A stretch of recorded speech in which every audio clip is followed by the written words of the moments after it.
representation for the A2 exam preparation, question 1B. You should make notes throughout this video. You'll need to be able to summarise these theories for yourself during the class. There will be question-based tasks, so think about what your response is. The theories within this video are applied to real-world examples. However, you should think about how you can apply the theories to your own production work.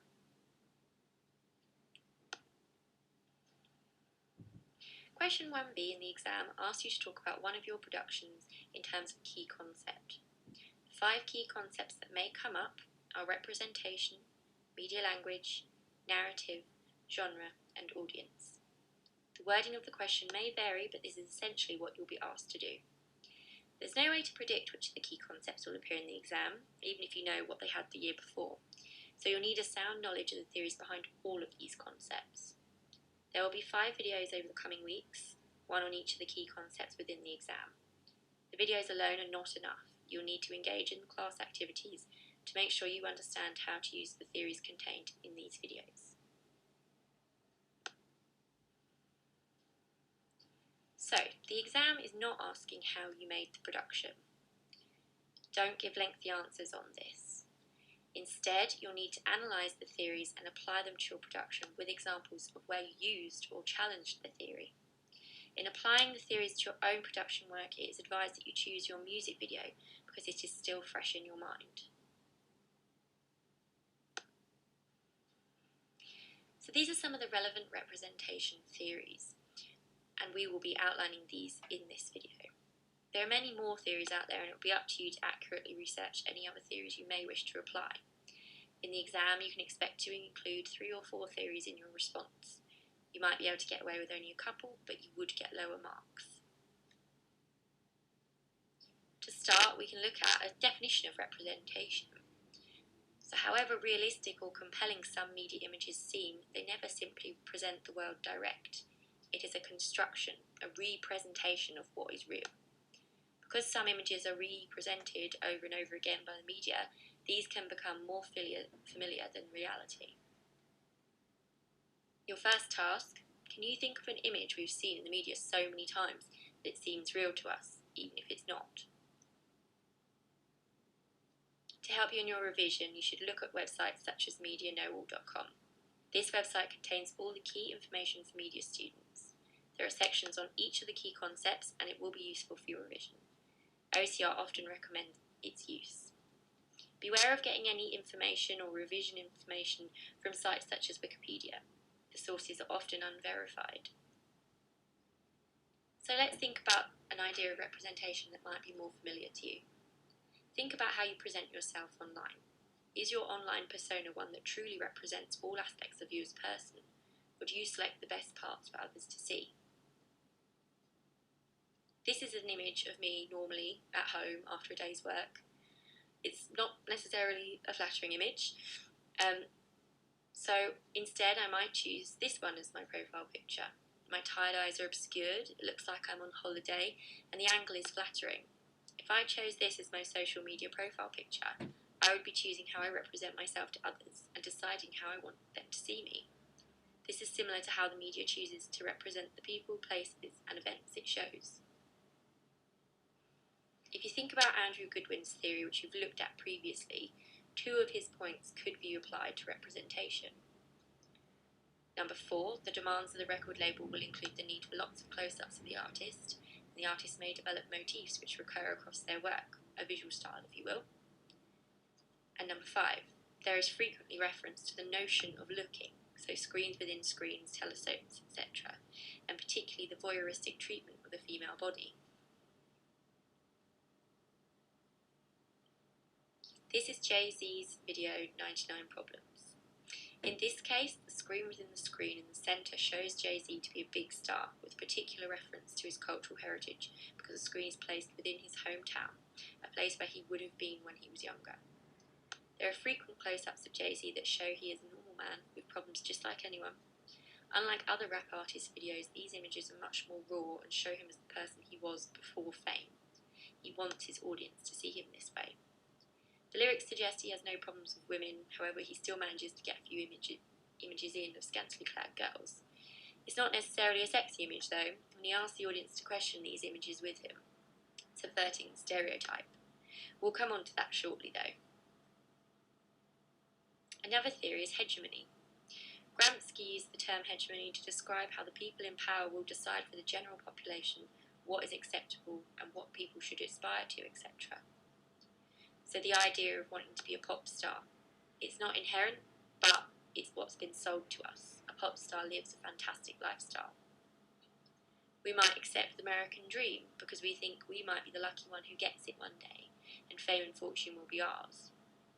But again, that is something that's been sold to us. And the music industry in general sells us materialism and wealth because it makes us aspire to be like their stars. If you studied politics or sociology, you may have heard of this term before. An example of this is within rock music. Rock music will often revolve around male sexual dominance, sexual prowess, and male bonding. These concepts are normalized by repetition, which results in the representation of gender relationships being natural and therefore remain unquestioned, or hegemonic. It is for this reason that the genre has a predominantly male fan base. Remember that hegemony relates to how one social group might have the power over another, and less powerful groups will accept this. If it relates to money, we are told it's better to be rich than poor. Most of us will be the less powerful group in that relationship. If we're talking about the representation of gender, it is important to talk about the male gaze. Laura Mulvey said that media images are shown through the ideas of men in a voyeuristic way.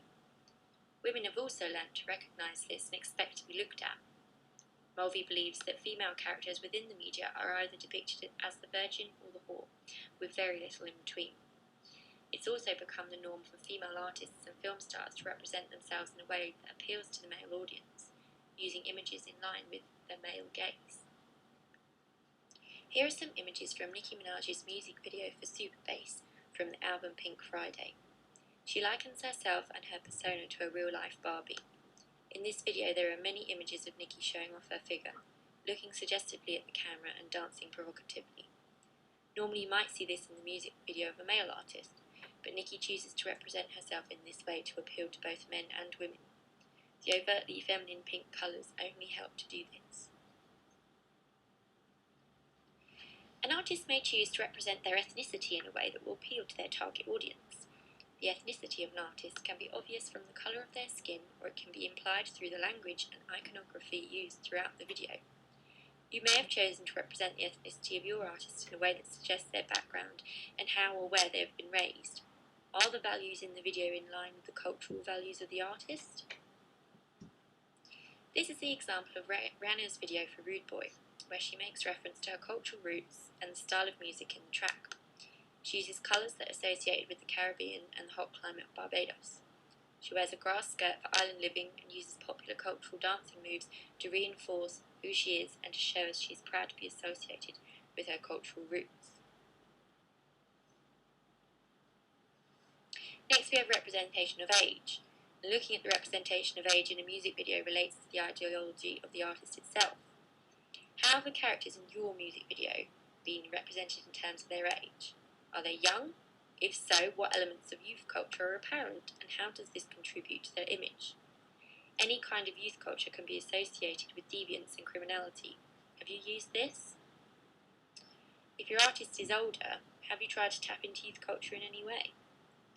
Brands also sometimes go hand in hand with youth culture. Task 2. How does the use of brands in music videos signify the age of the artist? These are images from Dizzy Rascal's music video for Holiday. It depicts young people living for the weekend, going to Ibiza and partying. These are young, carefree ideals.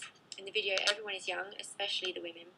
Male gaze theory is also relevant here, as Dizzy uses it to reinforce his image of masculinity. It's also relevant to Goodwin, as the video attempts to connect to the lyrics.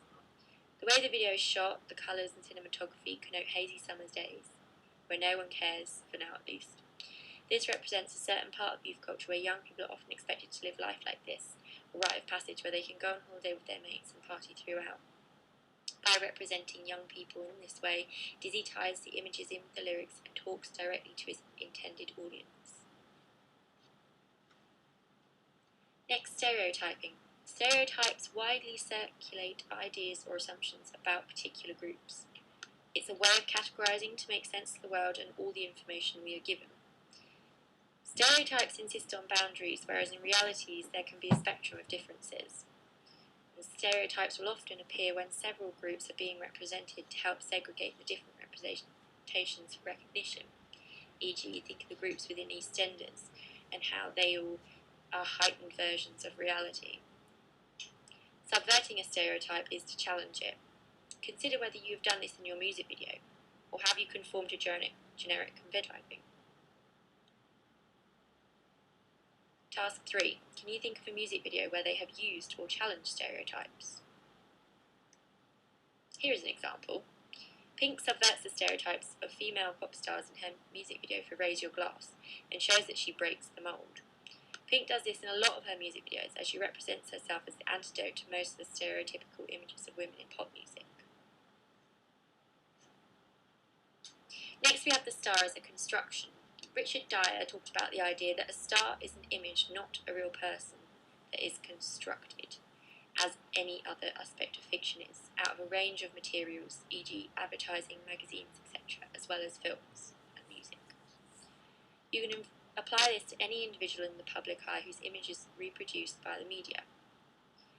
Is the artist simply known for performing pop music, or do they have an identity or persona outside of this? Stars carry with them iconography to represent their image.